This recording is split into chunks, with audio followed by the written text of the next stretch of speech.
할렐루야. 감사합니다. 날씨가 많이 추운데 모두 건강하시기를 다시 한번 말씀을 드립니다. 오늘은 지난 시간에 이어서 신약성경 마태복음 19장 23절로부터 30절 예수님을 따르는 사람들이 받을 보상에 대한 말씀입니다. 예수님을 따르는 사람들이 받을 보상 19-3편으로 이어지겠습니다. 본문을 같이 살펴보도록 하시겠습니다. 예수께서 제자들에게 이르시되 내가 진실로 너희에게 이르노니 부자는 천국에 들어가기가 어려우니라. 다시 너희에게 말하노니 약대가 바늘귀로 들어가는 것이 부자가 하나님의 나라에 들어가는 것보다 쉬우니라 하신대. 제자들이 듣고 심히 놀라 가로되 그런즉 누가 구원을 얻을 수 있으리이까.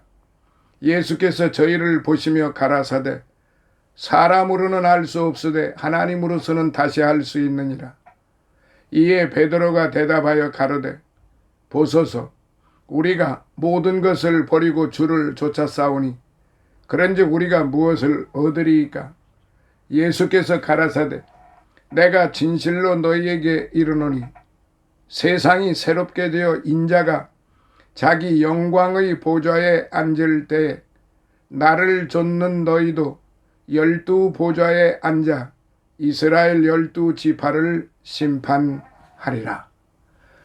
또 내 이름을 위하여 집이나 형제나 자매나 부모나 자식이나 전토를 벌인 자마다 여러 배를 받고 또 영생을 상속하리라. 그러나 먼저 된 자로서 나중되고 나중된 자로서 먼저 될 자가 많으니라. 아멘. 자, 본문을 살펴보도록 하겠습니다. 23절 예수께서 제자들에게 이르시되 선행으로 영생을 얻을 줄 생각했던 당시의 영생 개념에 사로잡혀 있던 제자들은 아마 예수님의 그 새로운 영생에 대한 가르침에 몹시 놀랐을 것입니다. 그래서 예수님께서는 부자 청년이 돌아간 뒤 계속해서 천국에 들어갈 수 있는 조건, 그 자격에 대해 제자들에게 교훈하십니다. 한편 마가는 병행 구절에서 예수께서 둘러보시고 제자들에게 이르시되라고 하여 제자들을 차분히 진정시키시고 계속해서 영생에 대한 교훈을 주시는 주님의 모습을 좀 더 사실감 있게 묘사하고 있습니다. 부자는 천국에 들어가기가 어려우니라. 부자, 플루시오스 부자라는 말입니다. 단순히 재물의 풍요만을 가리키지는 않아요. 이 말은 지식이나 지위, 명예 등이 많고 높음을 함께 포함하는 것입니다. 그러므로 본문은 지식이나 명예, 재물 등이 천국에 들어갈 조건이 되지 않는다는 사실을 암시하고 있습니다. 한편 예수께서는 부자가 천국에 들어가는 것이 불가능하다고 하지 않으시고 어렵다, 디스콜로스라고 말씀을 하셨는데 결국 본문은 부자나 가난한 자를 막론하고 하나님보다 물질이나 명예 등을 더 의지하면 그 어느 누구든지 천국에 들어갈 수 없다는 말씀이에요. 이 세상에 아무리 권세나 명예나 재물이나 지식이 풍부하다 할지라도 디스콜로스 결국은 어렵다는 것입니다. 그러니까 여러분들께서 디스콜로스가 되지 않으시려면 어찌 해야 되는지 성경 말씀은 해답을 끊임없이 주고 있습니다. 24절 약대 사막 생활에 없어서는 안 될 중요한 가축이지요. 주로 물품을 운반하는 데 사용됩니다. 한편 유대인들에게 있어 약대는 땅에 사는 짐승 가운데 그 크기가 가장 큰 짐승으로 여겨졌습니다. 바늘귀, 바늘귀, 이거는 문자적 뜻은 바늘의 귀를 말합니다. 이는 팔레스타인 영내에서 가장 작은 구멍을 일컬을 때 흔히 사용되던 표현입니다. 한편 이 바늘귀는 예루살렘 성문 곁에 있는 작은 문의 이름으로 알려져 있기도 합니다. 그 문은 사람의 야간 출입을 위한 아주 작은 문으로 약대가 그 문을 통과하려면 실었던 짐을 내려놓고 무릎을 꿇어야 하는 어려움이 있었습니다. 어쨌든 본절은 가장 큰 것과 가장 작은 것을 대비시킴으로써 불가능한 사실을 특별히 강조하기 위한 표현이라고 할 수 있습니다. 25절 심히 놀라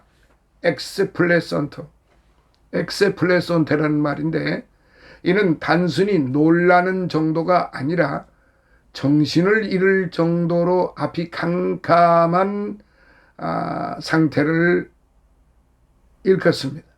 이는 물질적 풍요로움이 하나님의 축복으로 여겨졌던 당시 상황에서 조금 전에 부자 청년조차도 구원을 받지 못한다면 아무것도 가진 것이 없다는 제자들로서는 구원을 얻을 길이 없는 판단 때문이었던 것입니다.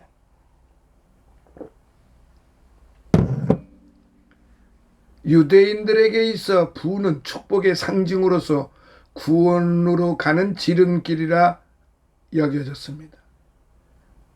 특히 가난은 죄와 저주의 결과라고도 여겨졌습니다. 따라서 예수님의 말씀은 제자들의 머릿속에 뿌리박혀 있는 구원에 관한 구약적 관념을 무시하는 것이었고 이에 제자들은 놀람으로 이런 질문을 던졌다고 봐야 됩니다. 26절 저희를 보시며 여기서 보다에 해당하는 헬라어 엠블레포라고 하는 말이 있는데요. 이 엠블레포는 단순히 쳐다보다 하는 뜻과는 달리 눈여겨보다라고 하는 그런 의미의 말입니다. 따라서 이는 예수님께서 당신의 그 영생에 관한 가르침에 몹시 놀라 두려워하는 제자들을 연민의 정으로 안심시키듯이 바라보는 것을 일컬는 그런 말씀입니다. 사람으로는 할 수 없으되 하나님으로서는 할 수 있느니라. 이제 이 말씀이에요. 구원의 교리를 단적으로 드러내주는 그런 표현이죠. 즉 인간 자신의 노력이나 수양으로는 불가능하며 오직 하나님의 은혜로서만이 가능하다는 말씀이에요. 에베소서 2장 8절에 오직 구원을 위해 인간이 할 수 있는 단 한 가지는 하나님의 은혜를 사모하는 믿음을 갖는 일뿐이라는 것 외에는 아무것도 없습니다. 27절 이에 베드로가 가로되 베드로가 모든 제자들 가운데서 항상 지도적 위치에 있었음을 암시하는데 이제 베드로는 조금 전에 부자 청년에서부터 시작된 영생에 관한 문제를 자신들에게 결부시켜 자신들의 구원 문제에 관해 질문하려 했습니다.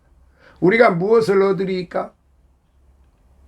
베드로가 구원에 대한 확증을 얻기 위해 드린 질문인데요.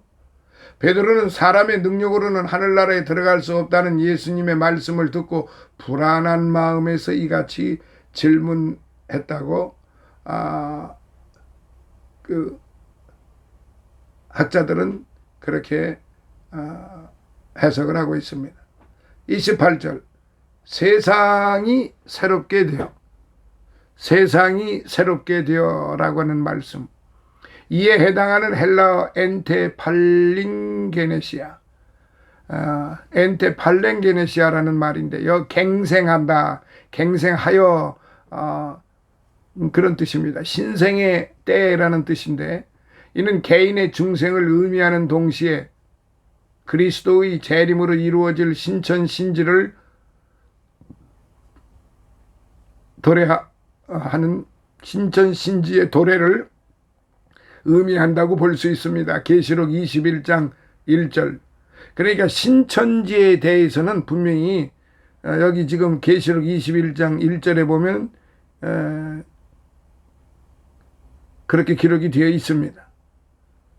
앉을 때에 앉아. 전자는 종말에 주님께서 심판의 자리에 앉으셨을 때를 말하고, 한편 후자는 문자적으로 지명하다는 뜻인데, 이는 제자들이 주님의 심판 사역에 함께 참여함을 보여주는 그런 뜻입니다. 이스라엘 12지파를 심판하리라. 제자들이 세상을 통치하고 감독하리라는 뜻인데요. 이스라엘 12지파는 구별된 성도로 구성된 교회 혹은 이스라엘 민족 그 자체를 가리킵니다. 영적 이스라엘, 즉 성도들로 구성된 교회 혹은 육적 이스라엘, 즉 그리스도를 거부하고 박해한 모든 유대인들을 의미하고 있습니다. 29절. 집이나 전터를 버린 자들. 가정과 물질은 인간으로서 가장 포기하기 어려운 것으로서 예수의 제자가 되기 위해서는 모든 인간적 애정과 욕심을 버릴 것이 요구됩니다. 누가복음 이제 기록이 되어 있어요. 여기 여러 배, 원뜻은 100배로서, 여러 배라고 하는 것은 원뜻에 100배라고 되어 있습니다. 숫자적 의미의 100배가 아니라 차고 넘칠 정도의 정도를 의미하는 그런 말입니다. 여러 배라고 하는 것은 100배가 아니라 차고 넘칠 정도를 의미하는 그런 말씀이기도 합니다. 자, 그래서 이 부분에 대해서 우리는 좀 더 심도 있게 이 말씀에 대해서 살펴봐야만 됩니다. 본문을 통해 세상의 것들을 사랑하고 중히 여기는 자가 하늘나라에 합당하지 않다는 사실, 우리가 하늘나라 영생의 축복을 상속하기 위해서는 어떻게 해야 하는지를 교훈하시고자 합니다. 영생의 2대 조건은 첫째, 하나님의 주권적인 선택과 은혜, 에베소서 2장 8절. 둘째, 철두철미한 자기 부정인 것입니다. 한편 여기서 제시되고 있는 영생의 축복을 우리가 얻기 위한 예수님의 가르침은 과연 무엇일까요? 첫째, 물질에 의지하는 일을 경계해야 한다고 말씀을 하십니다.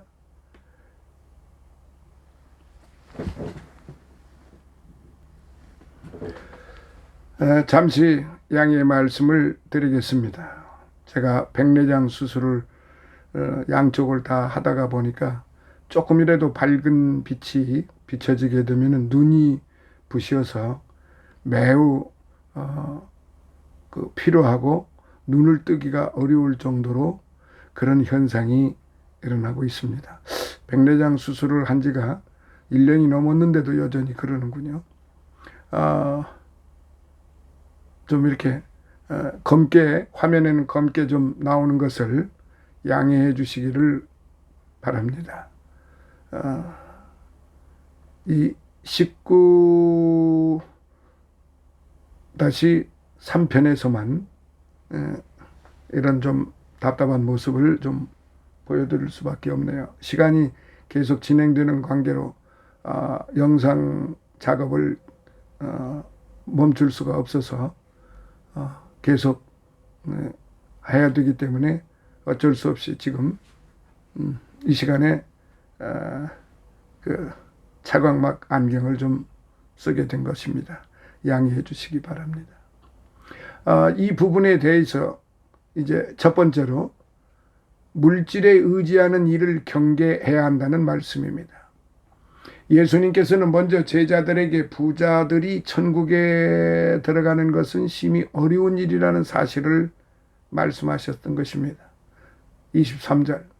이렇게 예수님께서 많은 물질에 의지하는 일을 경계라고 분명히 말씀하고 계심에도 불구하고 많은 재물을 가지고 있는 부자들 중 그것에 의지하지 않는 사람은 아마 거의 없을 것입니다. 반대로 가난한 사람들 중 부를 선망하는 유혹에 빠지지 않는 사람들 또한 극히 드물다고 할 수 있습니다.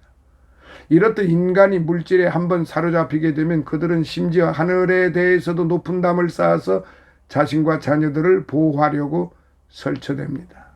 그러므로 지위가 낮고 가난한 사람들은 무엇을 가지지 못한 사실에 지나친 불만을 토로하지 말고 오히려 높은 지위에서 부유한 생활을 하는 사람들이 빠지기 쉬운 유혹과 시험의 대상이 되지 않음을 생각하고 자족할 줄 알아야 한다는 그런 말씀입니다. 왜냐하면 비록 가난한 사람이 이 세상에서는 부자들보다 어려운 생활을 한다고 할지라도 그것으로 해서 부자들보다 천국에 쉽게 들어갈 수 있다면 단지 가난한 생활이 어렵다는 것은 불평할 만한 일이 안 되기 때문입니다. 실로 가난하고 약한 자에게 천국의 기회를 더욱 많이 부여하신 것이야말로 하나님의 초월하고 놀라운 지혜가 아니겠습니까? 고린도전서 1장 27절부터 28절에 있는 자, 두 번째, 죄의 유혹에 빠지게 하는 세상 것들을 포기해야 합니다. 예수님의 말씀은 부유한 사람이 신실한 그리스도인이 되어 구원받기 어렵다는 사실을 보여주는데요. 특히 천국으로 가는 길은 모든 사람들에게 공이 아주 좁은 길이고 그것으로 인도하는 몸은 좁은데 부유한 사람들에게는 더욱 그러한 것입니다. 왜냐하면 가난한 사람들보다도 그들에게는 포기해야 할 많은 것들이 더욱 요구되고 또한 그들은 가지고 있는 많은 재물로 인하여 더 많은 죄를 저지르기 쉽기 때문입니다. 실로 세상 재물의 유혹에 빠지지 않기란 매우 어려운 일입니다. 더욱이 부유한 사람들은 가난한 사람들보다 많이 가지고 있는 자신들의 재물과 기회들을 이용하여 더욱 많은 이윤을 남기는 일에 더 많은 관심을 가지게 되지 않겠습니까? 따라서 세상의 물질에 온 정신과 마음이 쏠려 있는 사람이 천국에 들어간다고 하는 것은 낙타가 바늘귀로 들어가는 일만큼이나 아주 어려운 일이라는 것입니다. 24절. 자, 세 번째 말씀.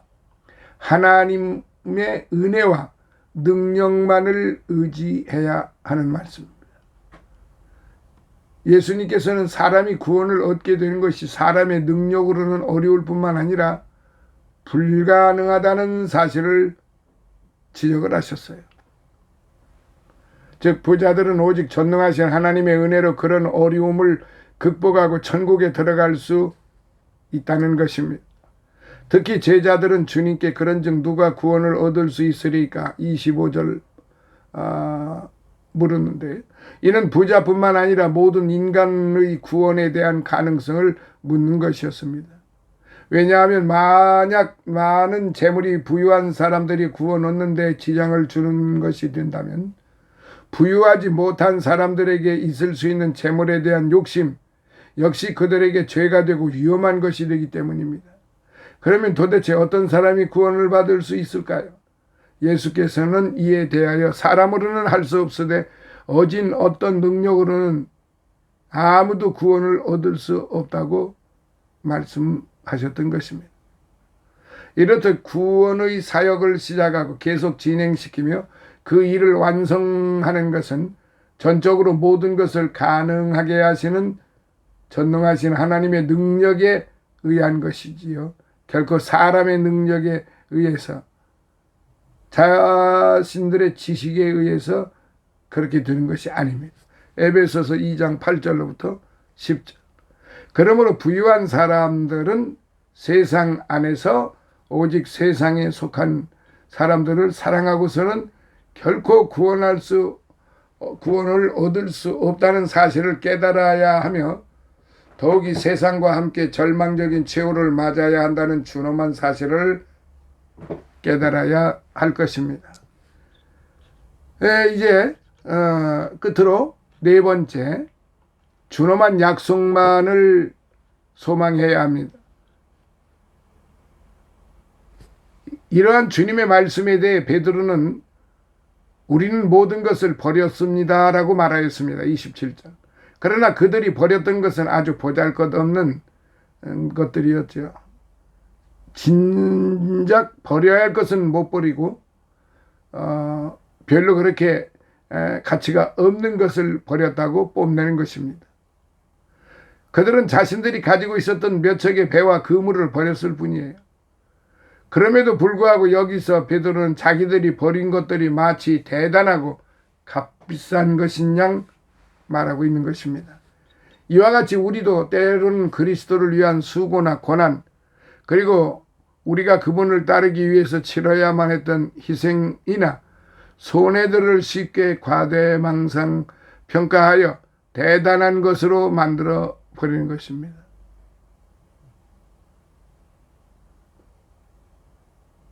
그러나 주님께서는 그것에 대해 제자들을 책망하지 않으셨습니다. 그것이 그들에게는 전부와 같았으며 무엇보다도 그들에게는 소중한 것이었다는 사실을 인정해 주셨습니다. 그리하여 친절하게도 예수님께서는 그들을 따르기 위해서 고난을 받고 다른 것을 희생했던 사람들이 약속된 보상을 받게 될 것이라고까지 말씀을 해 주셨던 것이죠. 사랑하시는 여러분, 오늘 저와 여러분, 주님께서는 당신의 이름과 복음을 위하여 모든 재산이나 평안을 포기한 사람은 결국 보상받게 될 것임을 말씀하셨습니다. 따라서 우리는 믿음을 가지고 이러한 주님의 약속에 우리의 소망을 두어야 하는 것입니다. 그렇게 할 때 우리는 주님을 위하여 그 어떤 수고나 희생도 기꺼이 치를 수가 있을 것입니다. 특히 주님께서는 마지막 30절을 통해 어떤 사람이 혹시 하게 될지도 모르는 오해를 미리 방지하려고 하셨습니다. 따라서 우리는 여기에서 하늘의 영광은 결코 세상의 것과 같이 서열상으로 주어지는 것이 아님을 알아야 합니다. 즉 하늘의 유업은 하나님의 뜻대로 그분이 기뻐하시는 순서대로 주어지는 것입니다. 그러므로 우리는 겉으로 보기에는 날마다 앞섰다고 할지라도 그것을 의지하여 자만에 빠져서는 결코 안 될 것입니다. 고린도전서 10장 12절. 오히려 그럴 때일수록 남들이 훨씬 더 신실한 양심을 가지고 거룩한 생활을 할 수 있다는 것을 잊지 말아야 하는 것입니다. 자, 오늘은 19-3편은 여기서 마무리 짓는 것으로 하겠고, 다음 시간 19-4편에서 마태복음 19장을 전체적으로 살펴보므로 하늘에서 내려주는 신령한 은혜를 풍성히 받고자 합니다. 감사합니다.